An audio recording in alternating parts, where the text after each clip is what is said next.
சாமானிய மக்கள் அதிகம் பயன்படுத்தக்கூடிய பொருட்களுக்கு ஜிஎஸ்டி வரி 5% இருக்கும் என்று மத்திய நிதி அமைச்சர் அருண் ஜேட்லி தெரிவித்துள்ளார்.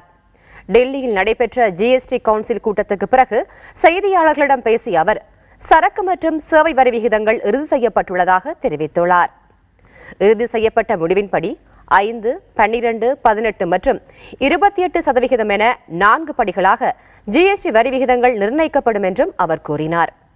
சில குறிப்பிட்ட பொருட்களுக்கு வரி விகிதங்கள் 18%க்குள் இறுதி செய்யப்பட்டுள்ளதாக கூறிய அவர், ஏழை எளிய மக்கள் பயன்படுத்தும் உணவு தானியங்களுக்கு வரி விதிப்பில் இருந்து முழு விலக்கு அளிக்கப்படும் என்றும் தெரிவித்தார்.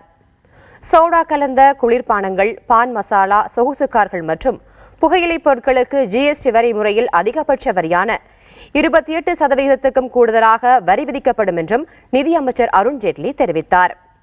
பணவீக்க மாறுபாட்டை கருத்தில் கொண்டு 12 மற்றும் 18% என்ற இரட்டை வரி விகிதங்களை ஜிஎஸ்டி கொண்டிருக்கும் என்றும் அவர் கூறியுள்ளார். சாமானிய மக்கள் அதிகம் பயன்படுத்தக்கூடிய பொருட்களுக்கு 5% வரி இருக்கும் என்றும் அருண் ஜேட்லி கூறினார்.